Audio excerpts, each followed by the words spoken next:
Today's question comes from Alice in Washington. She visits DaveRamsey.com to ask, how do I approach my broke roommate about her tardiness in paying her half of the bills?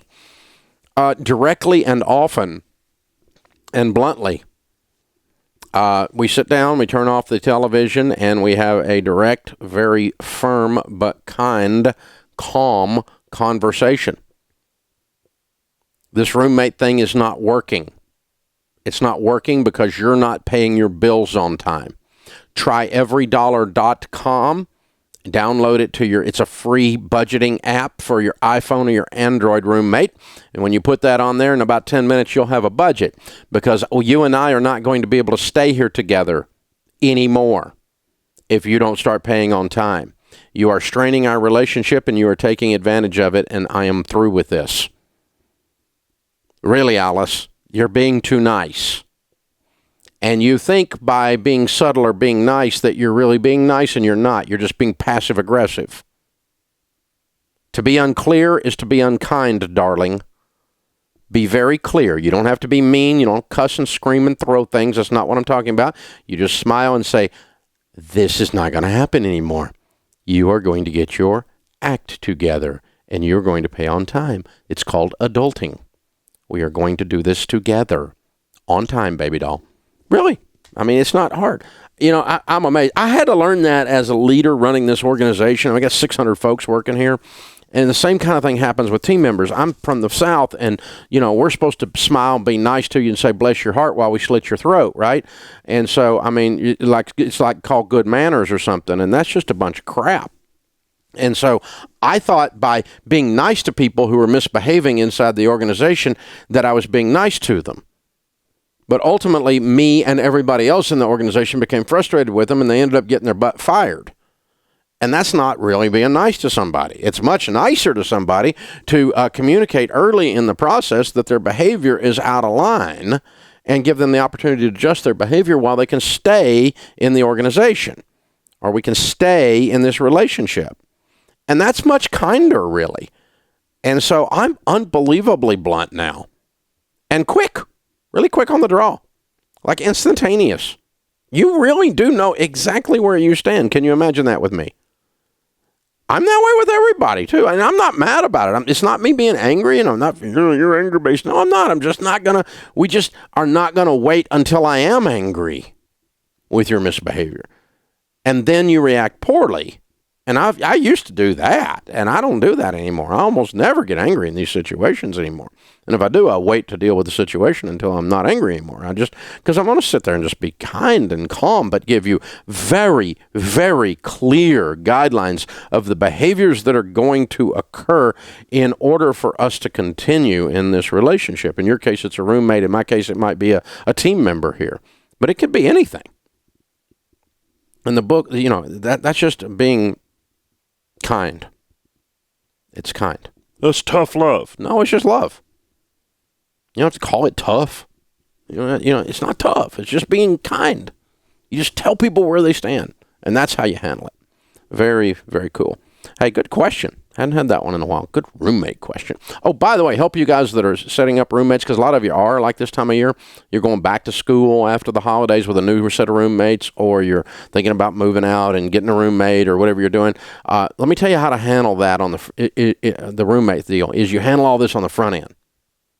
You have a little meeting, a little formal meeting, and you could even like write up house rules, you know, and just everybody sign them. And it's not like we're doing a contract. It's just clear communication up front. Here's what we're going to do. We're going to do this, and we're going to do this, and we're going to do this, and, you know, we're not going to do this, and we're not going to do this, or, you know, we're not going to do cocaine in the house, you know, this kind of, you just have to write some of this down for some of these people, right? And you just have a clear understanding up front, and then no one's like, well, I didn't know it was going to be that. No, we all talked about it up front. And I'll tell you another place I used to do that. The preemptive meeting, we do it with tenants when we're having a tenant move into our property. We say, this is how it's going to work. You pay, you get to stay. You don't pay, you don't get to stay. You call us when something breaks, we come fix it. It's a pretty cool arrangement. It's called being a tenant. But you don't pay. Don't be shocked. We will move you quickly, like instantaneously, out of the property. It won't happen.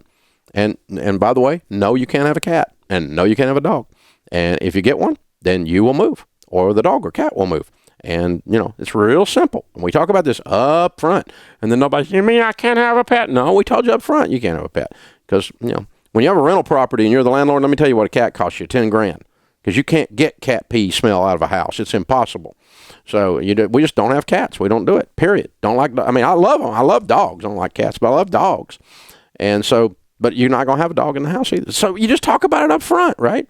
We did this when I was coaching my son's ice hockey team. You ever coached one of those little league teams? Good Lord. Have you ever been in that situation? Really. You donate your time to put up with psychotic parents. You ever done that? The only thing worse than coaching it is reffing little league sports, where people will strangle your wife because you didn't get a call for their 8-year-old at the soccer game. It's unbelievable, man.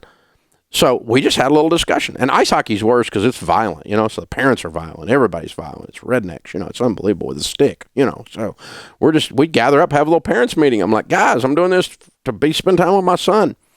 And last time I checked, there's no pay. So any of you want to volunteer and do it, you can do it.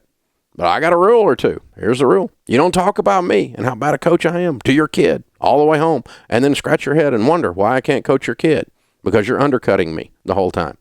And I promise if you won't talk about me, I won't talk about how stupid you are to your kid. And we'll just have a little agreement right here. And we talked, I had great parents every year but 1 year. I coached for like 8 years. I had the best parents in the world on my team. Everybody's like, your parents all get along. We set the rules on the front end. We laid out what the relationship was going to be and what it was not going to be on the front end, and then no one was shocked. But sometimes you just got to say stuff out loud to people, and you do that with your roommate going in. That's you can handle a lot of stuff with roommates if you do it on the front end, and tardy paying is not okay. That's just not okay. It's just not okay. It's a sign other crap's going on in their life. And, here's the thing. It's not going to get better until it gets better. Meaning that it's not going to just accidentally get better. You're going to have to talk to them. And, again, you're going to feel like you're being too blunt, and you're just barely being blunt enough for them to hear you at that point. So you have to be very crystal clear. But again, low voice, not yelling. We're not being smart aleck. We're not being acerbic in our approach to this. Low voice, kind smile, but very firm. Hey guys, thanks for watching. If you enjoyed this video, click the subscribe button to get the latest content and check out these other great clips from the show.